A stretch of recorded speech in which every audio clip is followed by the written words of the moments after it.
Dear student, college education online teaching में हमारा आपका स्वागत है।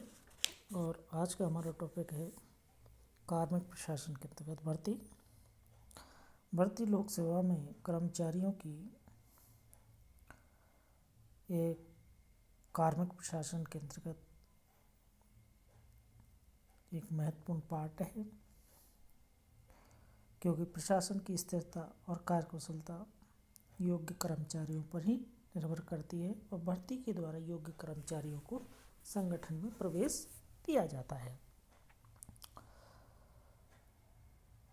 ये लोक कर्मचारियों के संपूर्ण ढांचे की आधारशिला मानी जाती है। सर्वप्रथम प्रसा में यानी आधुनिक समय में जो भर्ती योग्यता आधारित भर्ती है, यानी समुचित भर्ती जो प्रणाली है वो प्रसा में स्टार्ट हुई थी। और भारत में योग्यता आधारित जो भर्ती है वो 1853 से प्रचलित है। अब देखिए भर्ती का अर्थ होता है योग्य व्यक्तियों को संगठन की ओर आकर्षित करना। यानी सीधा सा अर्थ है कि विभिन्न सरकारी नौकरियों के लिए पदों के लिए उपयुक्त या योग्य प्रकार के व्यक्ति हैं उनको खोजना, अर्थात उनको आकर्षित करना। व्यापक अर्थ में देखें तो नियुक्ति, परीक्षण, साक्षात्कार, इन तीनों का जो सामूहिक नाम है वह भर्ती है। एल.डी. वाइट के शब्दों में हम देखते हैं कि प्रतियोगिता परीक्षाओं, रिक्त स्थानों में पदों के लिए व्यक्तियों को आकर्षित करना ही भर्ती है। तो इस प्रकार से भर्ती का अर्थ है। अब भर्ती के दो आयाम होते हैं, एक नकारात्मक भर्ती और एक सकारात्मक भर्ती। तो नकारात्मक भर्ती में अयोग्य व्यक्तियों को संगठन से बाहर रखा जाता है और सकारात्मक जो भर्ती है उसमें योग्य व दक्ष व्यक्तियों का चयन किया जाता है। भर्ती के दो स्रोत होते हैं, खुली भर्ती जिसको प्रत्यक्ष भर्ती कहते हैं, दूसरा बंद भर्ती जिसे प्रत्यक्ष भर्ती कहते हैं। खुली भर्ती के गुणों में हम देखते हैं कि लोकतांत्रिक पद्धति है, यानी लोकतांत्रिक पद्धति का समर्थन करती है, लोकतांत्रिक प्रणाली का समर्थन करती है, क्योंकि इसमें निर्धारित योग्यता आधारित जो न्यूनतम निर्धारित योग्यता है वो धारण करने वाले सभी व्यक्तियों को इसमें भाग लेने का अवसर प्राप्त होता है। दूसरा, प्रतिभा चयन का व्यापक क्षेत्र सुनिश्चित करती है, क्योंकि इसमें चयन का जो क्षेत्र है वो संपूर्ण समाज के अंतर्गत जो निर्धारित योग्यता धारण करते हैं उन सभी को ये अवसर देती है, इसलिए प्रतिभा चयन का ये क्षेत्र व्यापक करती है। तीसरा, युवा विचारों का संगठन में प्रवेश। डायरेक्ट जब भर्ती होती है समाज से, जो कि पहले से संगठन में नहीं है, तो समाज से युवा जो कैंडिडेट है वो इसमें भर्ती होती हैं और युवा के जो विचार होते हैं उन विचारों से संगठन को लाभ प्राप्त होता है। अब देखिए हम दोष देखते हैं, तो दोष में सबसे पहला है कि अनुभवहीन व्यक्तियों का इसमें चयन हो जाता है, क्योंकि पहले से यानी प्रत्यक्ष भर्ती में संगठन से बाहर के जो लोग हैं उनका चयन किया जाता है और उन्हें कार्य करने का कोई अनुभव नहीं होता है, तो ऐसी स्थिति में अनुभवहीन व्यक्तियों का चयन हो जाता है। दूसरा, कार्मिकों का अस्थायित्व भी पाया जाता है, क्योंकि प्रत्यक्ष जो भर्ती होती है उस प्रत्यक्ष भर्ती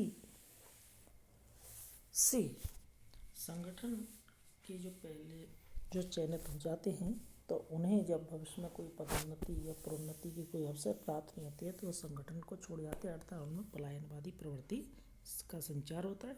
तीसरी, ये खर्चीली प्रणाली है, क्योंकि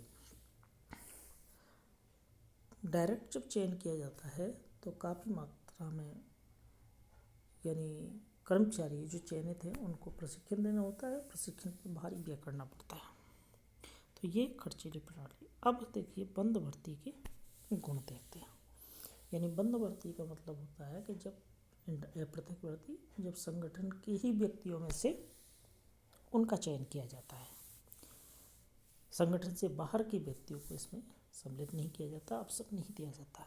तो नंबर 1 गुण है कार्मिकों में निष्ठा की भावना का संचार होता है, क्योंकि जब संगठन में ही कार्यरत जो कर्मचारी हैं उन्हें ये पता रहता है कि उनकी प्रोन्नति है वो संगठन वो सुनिश्चित है, तो ऐसी स्थिति में संगठन के प्रति लगाव की भावना आती है, निष्ठा की भावना आती है, संगठन में समर्पण की भावना आती है। दूसरा है कि कार्मिकों का स्थायित्व, क्योंकि उनकी प्रोन्नति की जब अवसर सुनिश्चित होती हैं तो ऐसी स्थिति में कर्मचारी हैं वो उनमें पलायनवादी प्रवृत्ति नहीं पाई जाती है और संगठन में बनी रहती है। तीसरा, अनुभवी व दक्ष व्यक्तियों की उपलब्धता है, क्योंकि जब संगठन में से ही भर्ती किए जाते हैं तो उन्हें अनुभव कार्य करने का अनुभव होता है, कार्य संबंधी दक्षता भी प्राप्त होती है।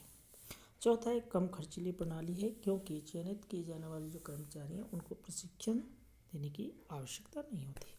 लेकिन अब इसका एक सबसे बड़ा दोष ये है कि इसमें अकर्मण्यता का वातावरण बन सकता है या बन जाता है, क्योंकि कर्मचारी को पता होता है कि उसकी प्रोन्नति होना स्वाभाविक है, क्योंकि संगठन में पहले में आ चुका है, तो निर्धारित प्रक्रिया अनुसार उसकी उन्नति होना सुनिश्चित है। तो ऐसी स्थिति में उसमें अकर्मण्यता आलस्य आ जाता है।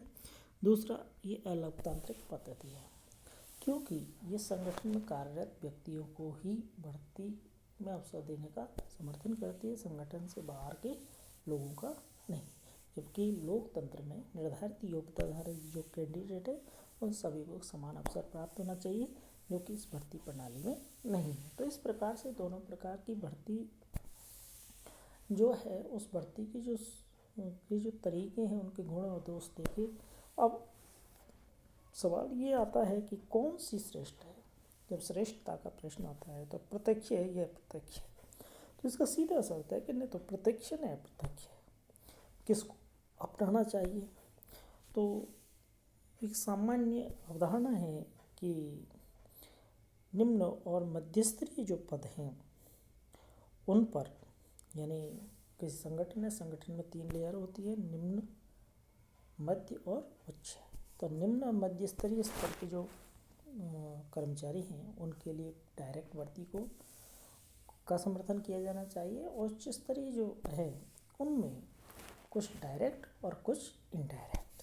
तो इस प्रकार से उनके दोषों को दूर किया जा सकता है। Thank you.